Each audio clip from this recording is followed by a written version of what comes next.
നൂതന യുദ്ധങ്ങളിൽ വൻ തോക്കുകളും ബാലിസ്റ്റിക് മിസൈലുകളും AI നിയന്ത്രിത ഡ്രോണുകളും മാത്രമല്ല ആയുധം. വാർത്തകളും വിവരങ്ങളും കൂടിയാണ്. തെറ്റിദ്ധാരണകൾ പരത്തി മിഥ്യാധാരണകളെ നിർമ്മിച്ച് അഭിപ്രായങ്ങൾ രൂപീകരിക്കുന്നതും പുതിയ കാലത്തിന്റെ യുദ്ധതന്ത്രമാണ്.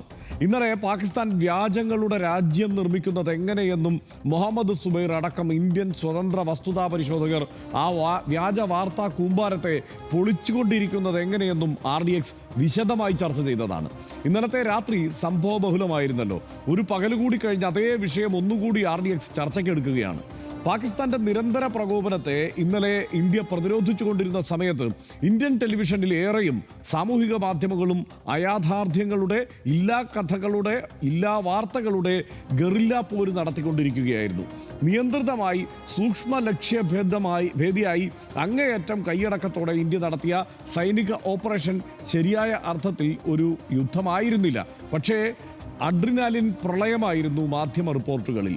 രാജ്യത്തോടുള്ള കൂറിനും സ്നേഹത്തിനും വിഭ്രാന്തമായ ജിങ്കോയിസ്റ്റ് ഭാഷ ചേരില്ല.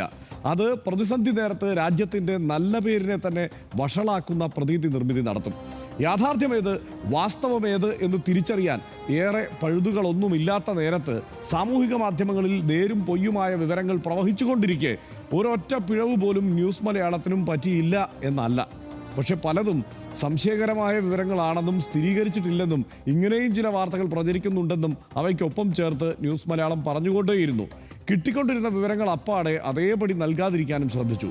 ആ സമീപനത്തിലുള്ള നല്ല വാക്ക് പ്രേക്ഷകരിൽ നിന്ന് കിട്ടിക്കൊണ്ടിരിക്കുന്ന ഈ നേരത്ത് ഈ വിഷയം RDX വീണ്ടും ചർച്ച ചെയ്യുകയാണ്. ഇന്ത്യയുടെ തിരിച്ചടിക്ക് പിന്നാലെയാണ് വ്യാജവാർത്തകൾ മാധ്യമങ്ങളിൽ നിറയാൻ തുടങ്ങിയത്. ഇതോടെ സൈനിക നീക്കങ്ങൾ റിപ്പോർട്ട് ചെയ്യുന്നതിന് മാർഗനിർദ്ദേശം പുറത്തിറക്കാൻ കേന്ദ്ര സർക്കാർ നിർബന്ധിതമായി.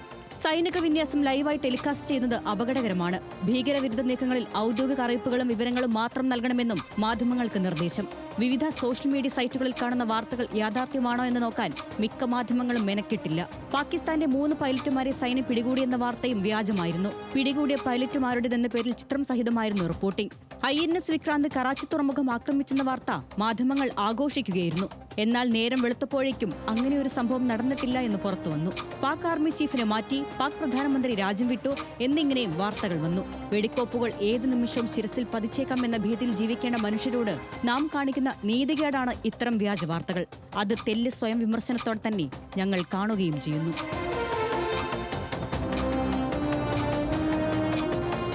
RDX news Malayalam.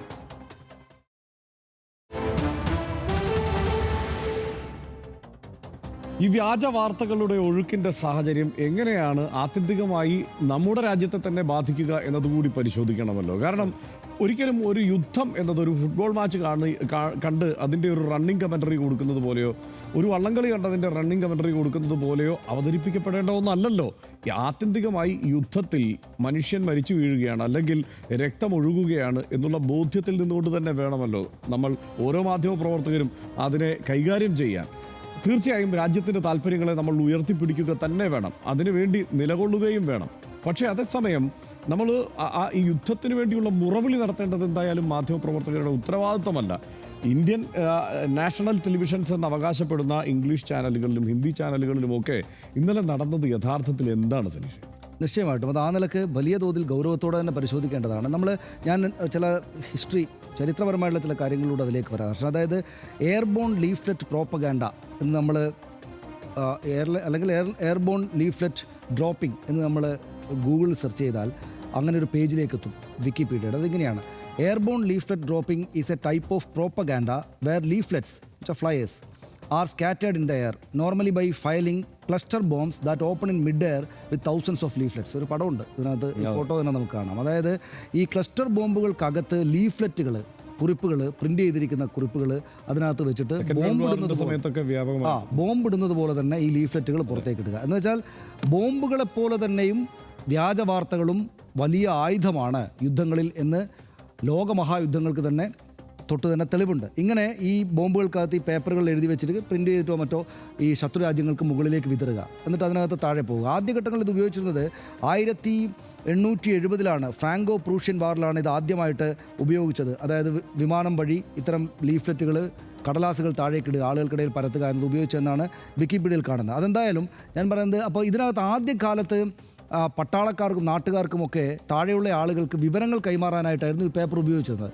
പക്ഷേ പിന്നീട് സത്യങ്ങളെ അങ്ങനെ ഉപയോഗിക്കുന്നു എന്ന് കണ്ടപ്പോൾ വ്യാജത്തിന് വേണ്ടിയിട്ട് ഇത് ഉപയോഗിക്കാൻ പോയി. ഇപ്പോൾ ഹർഷൻ ഒരു രാജ്യത്തിൻ്റെ പട്ടാളക്കാരൻ താഴെ നിൽക്കുകയാണ്, ഞാൻ മറ്റൊരു രാജ്യമാണ്. അപ്പോൾ ഞാൻ മുകളിൽ നിന്ന് ശത്രുരാജ്യമാണ് ഹർഷൻ, ഞാൻ മുകളിൽ നിന്ന് ഹർഷൻ്റെ രാജ്യം പരാജയപ്പെട്ടിരിക്കുന്നു, ഞാൻ വീട്ടിൽ പോയിക്കോളൂ, നിൻ്റെ രാജ്യം നിന്നെ കൊല്ലാൻ വിട്ടുകൊടുത്തിരിക്കുകയാണെന്ന് പേപ്പർ അങ്ങ് എഴുതിയിട്ടാൽ, അല്ലെങ്കിൽ ഹർഷൻ്റെ രാജ്യത്തിൻ്റെ പേരിൽ തന്നെ ഇട്ടാൽ അത് ആൾ പാനിക്കായിട്ട് യുദ്ധം നിർത്തിയിട്ട് അയാൾ വീട്ടിൽ പോവുകയോ തോറ്റു പോവുകയോ ചെയ്യും. അപ്പോൾ ഈ കള്ളങ്ങൾ ഇങ്ങനെ പരത്തുക, അതായത് ബ്രിട്ടനാണ് ഇത് രണ്ടാം ലോകമായുധ കാലത്തൊക്കെ വളരെ വ്യാപകമായിട്ട് ഏറ്റവും കൂടുതൽ 28 മില്യൺ ലീഫ്ലെറ്റോ മറ്റോ അവർ താഴേക്ക് ഇട്ടത്രേ. അതർത്ഥം എന്ന് വെച്ചാൽ മറ്റ് ശത്രു രാജ്യത്തിൻ്റെ ആളുകൾ നിങ്ങളുടെ രാജ്യം പരാജയപ്പെട്ടിരിക്കുന്നു, യുദ്ധമൊക്കെ തീർന്ന് വീട്ടിൽ പോയിക്കോ എന്ന് പറഞ്ഞാണ് താഴേക്ക് ഇടുന്നത്. അന്ന് ഈ സാങ്കേതിക സംവിധാനങ്ങളില്ല. അപ്പോൾ ഞാൻ പറഞ്ഞു വന്നത് ചരിത്രപരമായിട്ട് തന്നെയും യുദ്ധവും കള്ളങ്ങളും എന്നത് വളരെ അടുത്ത് നിൽക്കുന്ന കാര്യങ്ങളാണ്. ബോംബുകളെപ്പോലെ കള്ളങ്ങളും ഈ യുദ്ധത്തിൽ ജയിക്കാൻ വേണ്ടിയിട്ട് വ്യാപകമായിട്ട് ഉപയോഗിച്ചിട്ടുണ്ട്. ഈ ഒരു ബേസിക്കായുള്ള സംഗതി നമ്മൾ മാധ്യമങ്ങൾ മനസ്സിലാക്കണം, ഞാനും ഹർഷനും മനസ്സിലാക്കണം. എല്ലാവർക്കും തെറ്റുപറ്റും, നമുക്ക് തെറ്റുപറ്റിയിട്ടുണ്ട്, ഇനിയും തെറ്റുപറ്റും. കാരണം എന്താണെന്ന് വെച്ചാൽ അത് വ്യാപകമായിട്ട് ആ കാലത്ത് നിന്ന് മാറിയിട്ട് ഇതിപ്പോൾ ബോംബിൽ കൊണ്ടുവന്നിട്ട് താഴേക്ക് വിക്ഷേപിക്കുന്ന പേപ്പർ കള്ളങ്ങളുടെ കാലമല്ല. ഇത് അതിവേഗത്തിൽ പരക്കുന്ന, ഫോണുകളിലൂടെ അതിവേഗത്തിൽ പരക്കുന്ന സാങ്കേതിക സംവിധാനങ്ങളുടെ കാലമാണ്. അത്തരം വളരെ വേഗത്തിൽ ഈ വ്യാജങ്ങൾ പരക്കുന്ന ഒരു കാലമാണ്. അപ്പോൾ ഏത് വാർത്തയെയും സംശയത്തോടെ നോക്കുക എന്നത് നമ്മൾക്ക് മേൽ നിക്ഷിപ്തമായിട്ടുള്ള ഒരു ഉത്തരവാദിത്തമാണ്. ഞാൻ പറയുന്നത് മാധ്യമപ്രവർത്തകർ എന്ന നിലക്ക് മാത്രമല്ല, സാധാരണ മനുഷ്യർ എന്ന നിലക്ക് ഒരു യുദ്ധ സാഹചര്യത്തിലേക്ക് പോകുമ്പോൾ, ഒരു സംഘർഷകാലത്തിലേക്ക് പോകുമ്പോൾ അങ്ങേയറ്റം സംയമനത്തോടു കൂടിയിട്ട് ഏറ്റവും ജാഗ്രതയോട് കൂടിയിട്ട് വരുന്ന ഓരോ വാർത്തയെയും സംശയിക്കുക. അതിപ്പോൾ പാകിസ്ഥാനെതിരായിട്ടുള്ളതാണെങ്കിൽ പോലും, അല്ലെങ്കിൽ നമ്മളെ ബാധിക്കുന്ന കാര്യമാണെങ്കിൽ പോലും ആദ്യം സംശയിക്കുക, ആദ്യം ഡൗട്ട് ചെയ്യുക എന്നതാണ് ഏറ്റവും പ്രധാനപ്പെട്ട കാര്യം. അത് സ്വാഭാവികമായിട്ടും മാധ്യമങ്ങൾക്ക് മേൽ അത് കൂടുതൽ ഉത്തരവാദിത്തമായിട്ട് വരുന്നു. ഇതിനകത്തൊരു പ്രശ്നം ഹർഷനുള്ളത്, അതായത് ഇപ്പോൾ ടെലിവിഷൻ ചാനലുകളുടെ കാലത്ത് നമ്മൾ തൃശ്ശൂർ പൂരം തൊട്ട് സകലമാന സംഗതികളും നമ്മൾ റിപ്പോർട്ട് ചെയ്യുന്നതാണ്, ലൈവ് റിപ്പോർട്ട് ചെയ്യുന്നതാണ്. പക്ഷേ യുദ്ധം നമ്മൾ ആദ്യമായിട്ടാണ് ഇങ്ങനൊരു സംഘനം, യുദ്ധത്തിലേക്ക് പോയിട്ടില്ലെങ്കിൽ പോലും ഇങ്ങനൊരു സാഹചര്യം നമ്മൾ കാണുന്ന ആദ്യമായിട്ടാണ്. ഇപ്പോൾ മറ്റവരത് ചെയ്യുന്നല്ലോ, മറിച്ചവരത് ചെയ്യുന്നല്ലോ. ഇപ്പോൾ നമ്മൾ ഇന്നലെ രാത്രി പുലരുന്നത് വരെയും ഡെസ്കിൽ നിന്ന ആൾക്കാരാണ്, ന്യൂസ് ഡെസ്കിൽ നിന്ന ആളാണ്. അപ്പോൾ ആളുകൾ അയ്യോ ആ ചാനൽ അത് പോകുന്നു, ഈ ചാനൽ ഇത് പോകുന്നു എന്ന് പറഞ്ഞാൽ നമ്മൾ പാനിക്കാവും. ഏത് മനുഷ്യനും പാനിക്കാവും. അയ്യോ നമ്മളിത് യഥാർത്ഥത്തിൽ വാർത്ത കൊടുക്കുക ആണല്ലോ നമ്മുടെ ജോലി. അപ്പോൾ മറ്റുള്ളവർ കൊടുക്കുമ്പോൾ നമ്മൾ പാനിക്കാവുന്നു, നമ്മളത് കൊടുക്കേണ്ടി വരില്ലേ. അപ്പോൾ ബേസിക്കായുള്ളൊരു കാര്യം, നമ്മളും തെറ്റിദ്ധരിക്കപ്പെടരുത്. നമ്മളിൽ കാണാനിരിക്കുന്ന ആളുകളെ നമ്മൾ കള്ളങ്ങൾ കൊടുക്കുകയും ചെയ്യരുത്. ആ വാർത്ത ഇനിയിപ്പോൾ ചില വാർത്തകൾ വന്നിട്ടുണ്ടെങ്കിൽ ആരാണത് റിപ്പോർട്ട് ചെയ്യുന്നതെങ്കിലും എന്നെങ്കിലും നാട്ടുകാരോട് പറഞ്ഞിട്ട് വേണം ചെയ്യാൻ.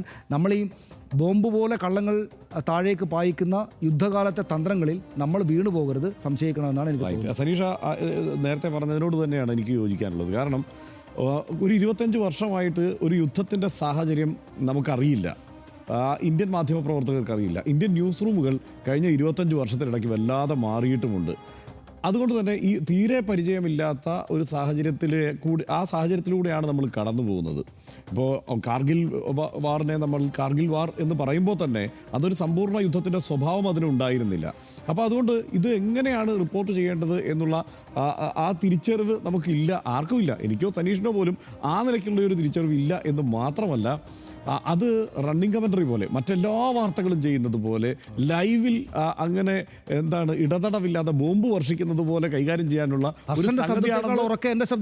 അതാണ് അത് എന്ത് നമ്മൾ അങ്ങ് തെറ്റിദ്ധരിക്കുന്നു എന്നുള്ളതാണ് പ്രശ്നം. യഥാർത്ഥത്തിൽ ഒരു യുദ്ധം ഒരിക്കലും അങ്ങനെയല്ല, മറ്റെന്തും ആയിക്കോട്ടെ അങ്ങനെ റിപ്പോർട്ട് ചെയ്യാം. പക്ഷേ ഒരു യുദ്ധം ഒരിക്കലും അങ്ങനെ റിപ്പോർട്ട് ചെയ്ത് കൂടാ എന്നത് തന്നെയാണ്.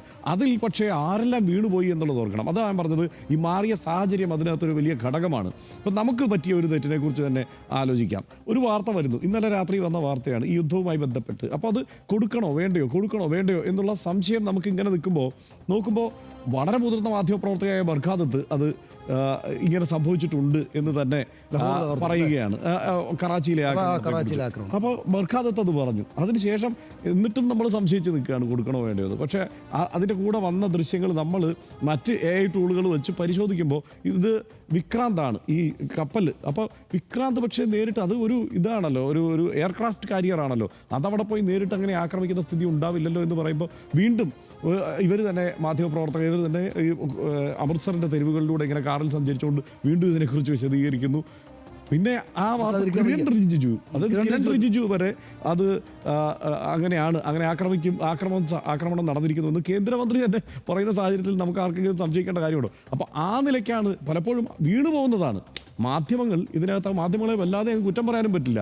കാരണം ഈ ഉത്തരവാദിത്തപ്പെട്ട സ്ഥാനത്തിരിക്കുന്ന മന്ത്രിമാരടക്കമുള്ള ആളുകൾ ഇത് സംഭവിച്ചു എന്ന് പറയുമ്പോൾ അതിനപ്പുറത്തൊരു കൺഫർമേഷൻ വേണ്ടല്ലോ എന്ന മട്ടിലാണ് പല വാർത്തകളും മാധ്യമങ്ങൾ കൈകാര്യം ചെയ്തിട്ടുള്ളത്. തെറ്റുകൾ പറ്റും ഉറപ്പാണ്, അതിൽ നമ്മൾ തിരുത്താൻ നോക്കുക ആ സമയത്ത് ഒറ്റ കാര്യം കൂടെ പറഞ്ഞോളൂ കർഷകൻ, അതായത് ഇതൊക്കെ പറഞ്ഞിട്ട് പോകുമ്പോഴും നമ്മൾ ധാർമ്മികമായിട്ടൊരു മേൽക്കൈ പിടിക്കുകയൊന്നുമല്ല, മറ്റുള്ളവരെക്കാൾ ഭയങ്കര ഗംഭീരമാണ്, ഞങ്ങൾ ഈ സംശയത്തോടെയാണ് ഈ കാര്യങ്ങൾ കാണുന്നത് എന്ന് പറയാം. നാളെ ഒരു തെറ്റ് വന്നാൽ അത് ചൂണ്ടിക്കാണിച്ച് തരിക, ഞങ്ങൾ തിരുത്താൻ തയ്യാറായിരിക്കും. അല്ലാതെ തെറ്റേ പറ്റില്ല എന്ന ഒരു നിലപാട് നമ്മൾ സ്വീകരിക്കുന്നത് ശരിയല്ല, സ്വീകരിക്കാനും പറ്റുകയില്ല, പ്രത്യേകിച്ചും ഇത്തരം ഒരു സാഹചര്യത്തിൽ.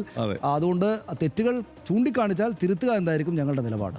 2003 അമേരിക്കയും അതിൻ്റെ സഖ്യരാജ്യങ്ങളും ഇറാഖിനെ ആക്രമിക്കാനുള്ള പ്രധാന കാരണം ഇറാഖ് വിനാശകരമായ ആയുധങ്ങൾ സംഭരിച്ചു വച്ചിരിക്കുന്നു എന്നതായിരുന്നു. ഇറാഖിൻ്റെ രാസായുധ ശേഖരം ലോകത്തിൻ്റെ നിലനിൽപ്പിന് തന്നെ ഭീഷണിയാണെന്ന വ്യാജം ലോകം മുഴുവനും തീ പടരും പോലെ പ്രചരിപ്പിച്ചു.